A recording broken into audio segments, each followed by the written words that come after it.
Hey guys, welcome to week 24 of Books Being Sick. I am Nick. Happy to have you here. This might be the most book-heavy video that I've done so far because last week I did a Q&A video, and so I didn't talk about any of my book pickups or reads or anything like that. So on today's video, I have what I read in May. We'll quickly go through that. What I'm reading in June. Recent reads. I have book pickups. I've got what I'm currently reading. There's a lot going on. So I'm kind of excited for that, just to have like a full book video.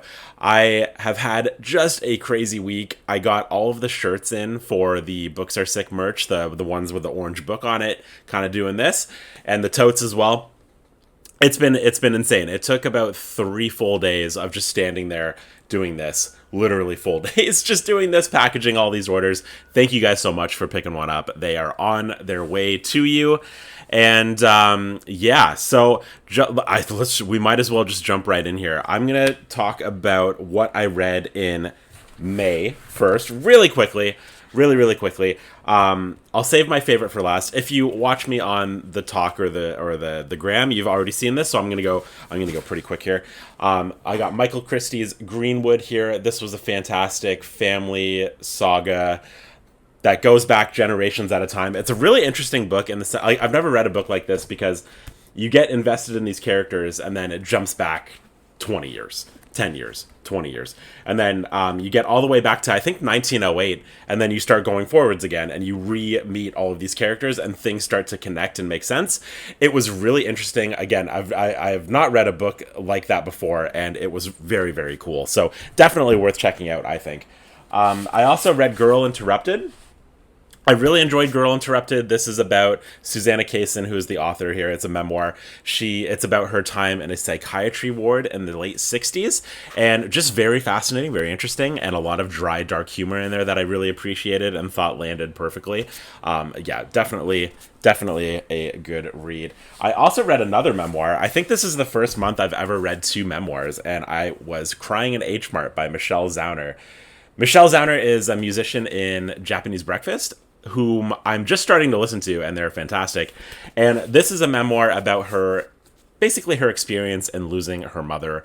And there's a lot of family stuff in here that revolves around food.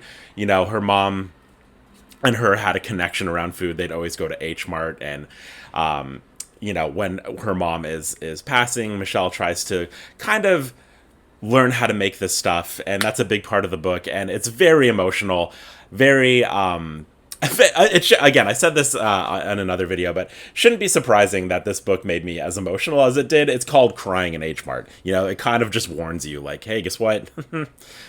Prepare your face. And highly recommend. I'm not really a memoir guy, but I've been enjoying them this last month, and Crying in H Mart was so friggin' good. My favorite book of the last month was the Sick Book Club book, and that is The Secret History by Donna Tartt. I feel like I've talked about this one enough. Just one of those books where the more I think about it, the more I love it. Love these characters, even though they're all very unlikable people. It's kind of like, I was thinking it's kind of like The Sopranos, you know? Like, The Sopranos is one of my favorite shows.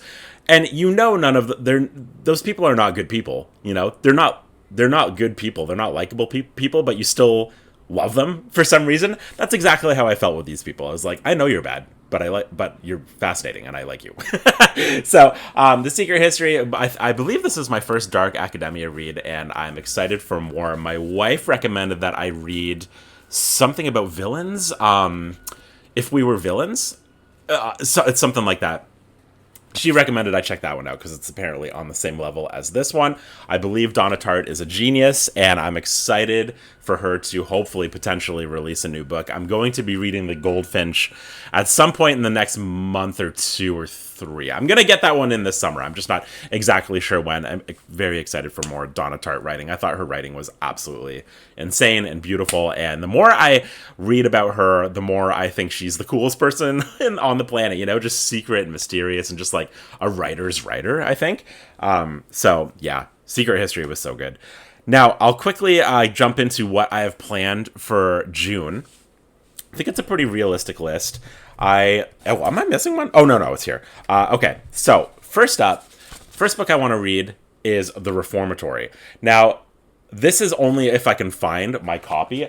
I took it out. I took it out of the thing. I don't know if you guys do that, but when I'm reading a hardcover that has a thing, I always take this off so that I don't wreck it, and it just makes it easier to read, I find too.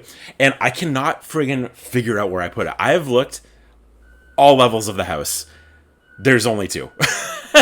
But I've looked everywhere and I cannot find it. I'm worried that I put it out in our little free library, and I feel like that might have happened. I might have to just get like an ebook copy of this one or something like that. But I did read the first chapter before I lost it, and it was fantastic. Can't really tell you what this is about yet because I'm only a chapter in, but very fascinating. I feel like this is going to hit hard.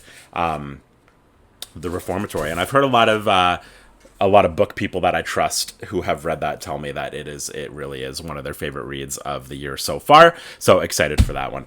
I'm going to quickly share with you, this is also on my list for June, but these are books that I've already finished. So that's exciting. We're at June 6th. I'm 2 in, feeling good. I've got Notes from Underground by Dostoevsky.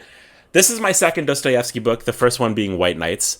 I'm trying to ease myself into the world of Dostoevsky. You know, I really want to read The Brothers Karamazov, and I really want to read oh no, not Crime and Punishment. That's Tolstoy, right? Right? Oh gosh, I don't even know what I'm talking about. So yeah, easing my way into Dostoevsky. This was very, very, very different. I really enjoyed it. I really enjoyed it quite a bit. We're basically following this guy who is just, again, so unlikable. You know, he's like not, he kind of, okay, I don't know if this makes sense. He kind of reminds me, at points in this book, he reminded me of like an 1800s Russian literature version of Michael Scott, you know, just like the way that he's kind of explaining things and like kind of feels like he knows all there is to know, you know what I mean? But it's funny because there are very like cringy sort of purposely cringy sort of moments in this book, but then there are also a lot of very profound things that he says in this book that have you completely switching your brain and thinking like, oh, whoa, you know, really, really, really fascinating. Dostoevsky is one of those writers that I think is just one of a kind so far. Again, I'm only 2 books in. I don't know if I'm ready for The Brothers Karamazov yet. You guys can maybe let me know what you think down below. If you think like White Nights and Notes from Underground is a good enough kind of prelude to jumping into Karamazov, because I know a lot of people consider that one of the more challenging books that exists out there to read. It's in terms of length and in terms of story and readability. So, but I do really want to check it out. The other book I finished already that was on my June list is Treasure Island by Robert Louis Stevenson. This is a book. I know Treasure Island is very well known, but I had never seen, I believe there's a Treasure Island movie, I think. I haven't seen it. I really actually didn't know a whole lot about Treasure Island, but as I was reading it, some names popped up and I was like, oh, Long John Silver. That's obviously like very well known. Isn't that a restaurant somewhere in the States? Is that a fish restaurant? I might be wrong.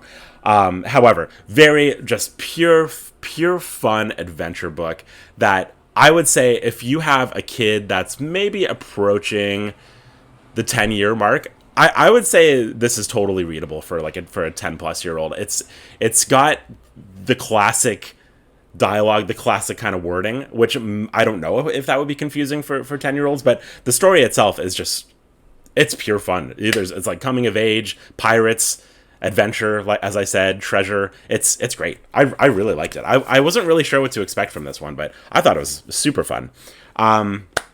Okay, moving on. I'll talk about this one first.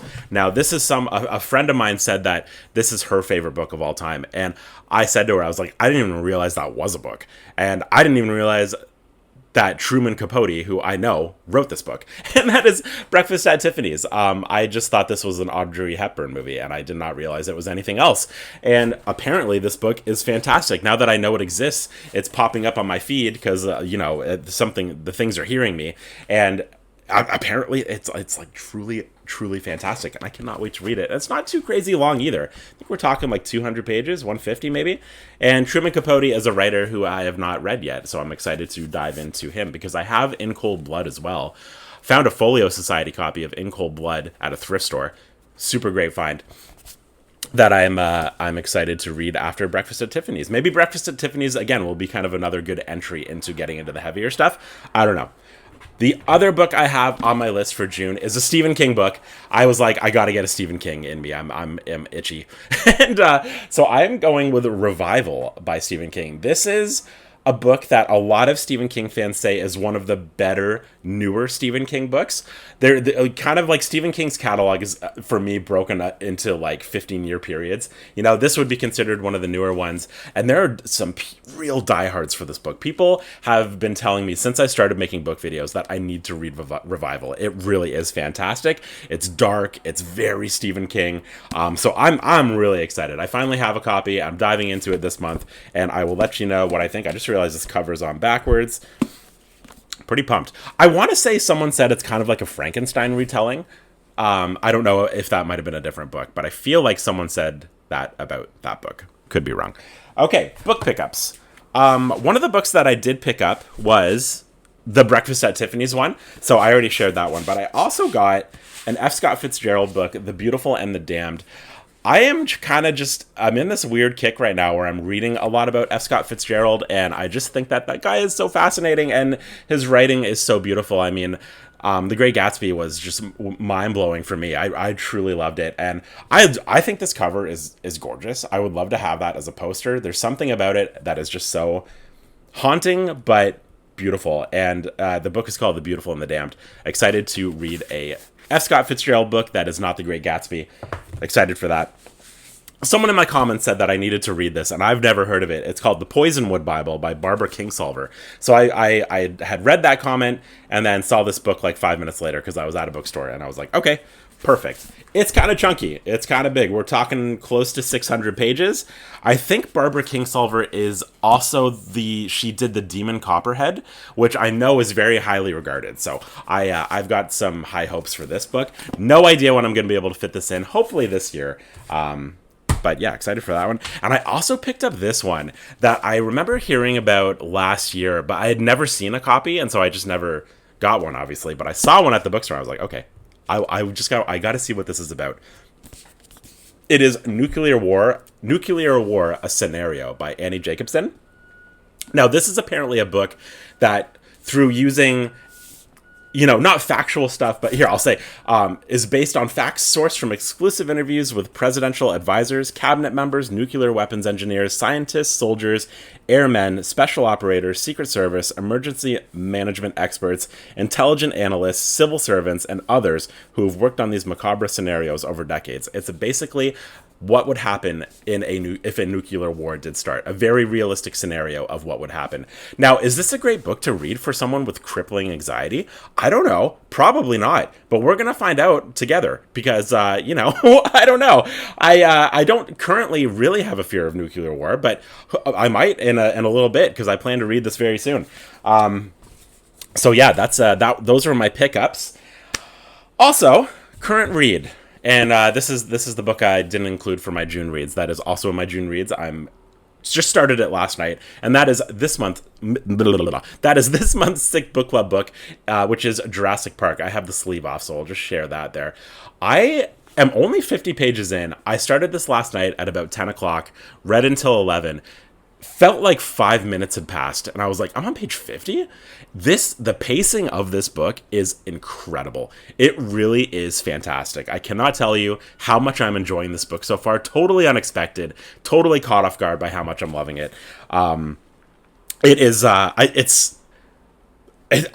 can't stop. It is just so well put together so far. Again, I'm only on page 50, but I'm planning to get to page 150, maybe even like 200 if I can today, because I'm having a hard time not just reading this all the time.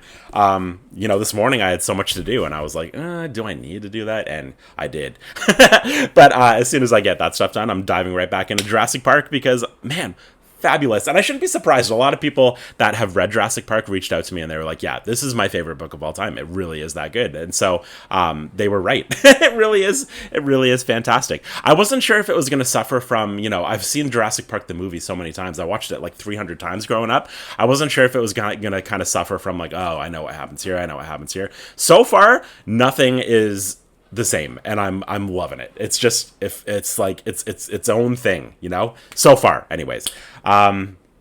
Okay, so that is all the book stuff. Look at that, eh? Lots of book things going on. I think I also was going to quickly share that on the Patreon, speaking of Jurassic Park, the giveaway for this month is going to be a Folio Society copy of Jurassic Park. That is absolutely beautiful. I just posted the giveaway today. I'm going to draw it next weekend. I actually... again, I'm just hyped on this book right now. I ordered a copy for myself already, just because I know... I want it, and it really is pretty.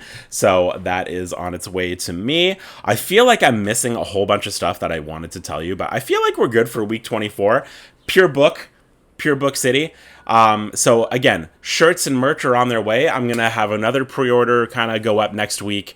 Thinking about a black shirt. I know a lot of people are requesting a black shirt, so I'm trying to see if I can figure that out. And yeah, thanks for watching. This has been Books Are Sick. I am Nick. Week 24. Here we go. Got 2 weddings to shoot this weekend. We're making it happen. You know what I mean? Let's go. Bye.